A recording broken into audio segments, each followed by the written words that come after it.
민주당이 미래를 책임질 수 있어? 박용진이 있으니까인 거예요. 대권 출마를 결심하게 된 계기에 대해서 꿈에 수염이 허연 사실력이 나타나서 그 정도면 나 대통령 해야지 하고 남지.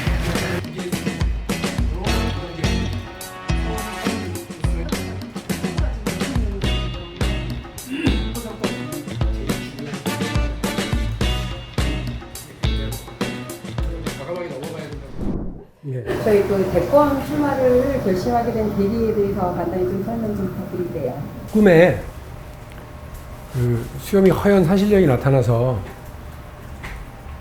그런 건 없어요. 정치를 처음 시작할 때 마음에 각오를 했던 거. 정치 시작한 게 언제 했냐? 그럼 21살이었을 거예요.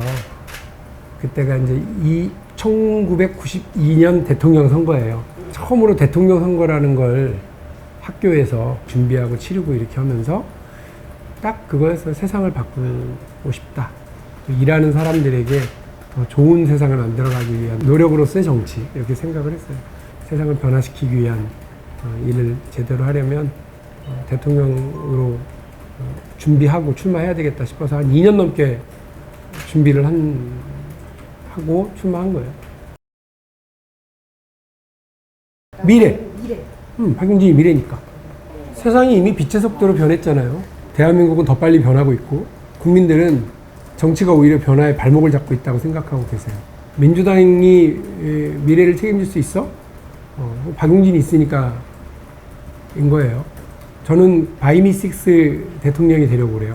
바이오 헬스, 2차 전지, 미래차, 6G. 미래에 우리 대한민국이 먹고 사는 문제, 그리고 우리 국민들의 일자리, 그리고 우리 국민들이 가지고 있는 그 열정과 에너지를 어떻게 이렇게 담아내서 역동적인 나라를 만들려고 하는 그런 면에서 준비되어 있고 열정이 넘치고 자신감 있는 바이미6 대통령 박용진.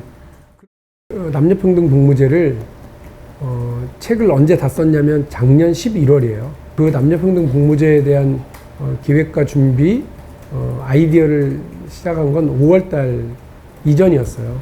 작년 5월에 국방대학 교수를 모셔다가 그 문제, 모병제와 남녀평등 복무제에 대한 얘기를 했었거든요. 11월에 책을 썼고 4월 7일날 보궐선거가 있었고 그리고 그 이른바 이대남 논란이 벌어졌죠. 우리가 선거를 지고 이대남 논란이 벌어질 줄 미리 알고 이거를 준비해서 공약으로 썼다? 아니죠. 그 정도면 나 대통령 해야지 하고 남지. 지금은 공격적인 경제성장 정책이 필요한 때다. 동시감세, 규제혁신, 정부정책 지원이라고 하는 이 삼각편대로 그 공격적 경제성장 전략을 뒷받침하겠다는 거고, 또 국부펀드 전략을 통해서 나라도 부자로 국민도 부자로 국민자산 5억 성공시대를 열겠다고 하는 거고, 대성식 푸른 나무는 떡잎부터 알아보잖아요. 배민이 언제부터 수익을 받겠어요? 쿠팡은 지금도 수익 못 봐요. 왜냐면 계속해서 확장 그 시장을 계속 스스로 만들어가고 있거든. 배민은 골드만삭스가 투자해가지고, 셀트리온은 싱가포르 테마섹이 투자해가지고, 쿠팡은 손정희의 소프트뱅크가 투자해가지고 대박 내고 다 돈 벌어갔어요. 우리 기업인데.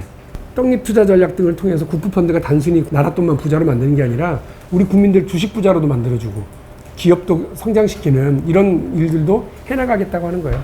저는 박용진의 든든 주거 정책이거든요. 그건 세 가지로 이루어져요. 첫 번째는 우리 국민들은 내 집 마련을 하고 싶은 거예요. 필요한 곳에 좋은 집을 충분히 공급하면 되는 거예요. 그러기 위해서 민간에서의 재개발, 재건축도 규제 완화를 해서 신속한 공급을 만들어낼 필요가 있고요.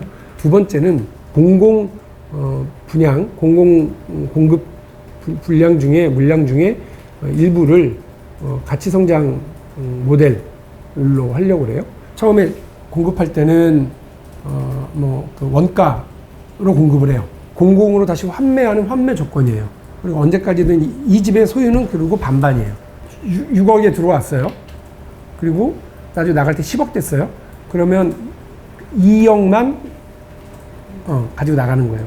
전세 수요를 이렇게 흡수할 수 있는 거고, 충분히 공공이 이 부분을 환매한다라고 하는 이유 때문에 금융권도 부담 가질 필요 없고요.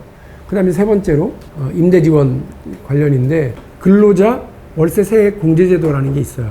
지금은 1년 월세에 한 달치 정도를 이렇게 공제를 해주는데, 2달, 3달 이렇게 할 수 있도록 확대할 필요가 있다.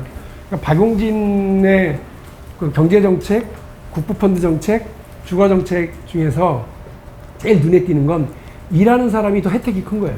우리 국민이 모두가 다 같이 일하고, 모두가 그 자기의 노동과 노력이 보상받고 박수받을 수 있는 그런 사회를 만들겠다는 거예요. 일단 교통 문제는 기존에 있는 수도권 철도 5호선, 9호선 등을 경기도 지역 내 더 연장하고, 또 견인 고속도로의 이제 지하라든지 통행료도 이제 면제하는 것이, 매일매일 그쪽으로 출퇴근해야 되는데 그것도 부담이 만만치 않을 거라고 생각을 해요. 더 강력한 어떤 교통 체계 개선을 통해서 이런 교통 불편들을 없애야 된다고 생각해요. 너무 오랜 시간을 길거리에서 허비해야 되는, 도시 전체가 재계획돼야 되거든요. 그럼에도 불구하고 당장의 어떤 교통 이런 지옥을 해소하기 위한 강력한 조치들이 필요하다고 당연히 말씀을 드리고요. 그리고 지금 경기도 같은 경우는 말씀하신 접경 지역에 대한 그 개발에 대해서 적극적으로 좀 나서야 된다고 생각을 하고 있고요. 새로운 인프라 확충 이런 것들을 좀 적극적으로 해야 될 필요가 있겠다 싶고요. 박용진이 미래다. 그리고 젊은 정치인이 다르게 생각한다. 박용진이 스스로 발상 전환 정치를 한다더니 그런 모습을 보이는구나 라고 하는 그런 과정, 그런 모습과 신뢰를 명확하게 보여드리려고 해요. 진열대에 나와 있는 상품들 중에 소비자가 오면 옛날에 봤던 거, 이미 출시됐던 구상품, 이런 것들을 먼저 이렇게 손으로 만지작거리거든요. 근데 저 뒤에 신상품이 나왔어요. 거긴 눈길이 먼저 가죠. 눈길이 가는 신상품이 박용진. 그리고 오래된 구상품들이 앞에 진열돼 있을 뿐이에요. 진열대 뒤쪽에 있기 때문에 손길은 나중에 올 거라고 보는데, 그 본경선 과정에서 그 손길이 올 거예요. 제가 자신 있게 이 판을 뒤집을 모습을 보여드리겠습니다. 정리를 잘 해주십시오. 막 엄청 많은 얘기가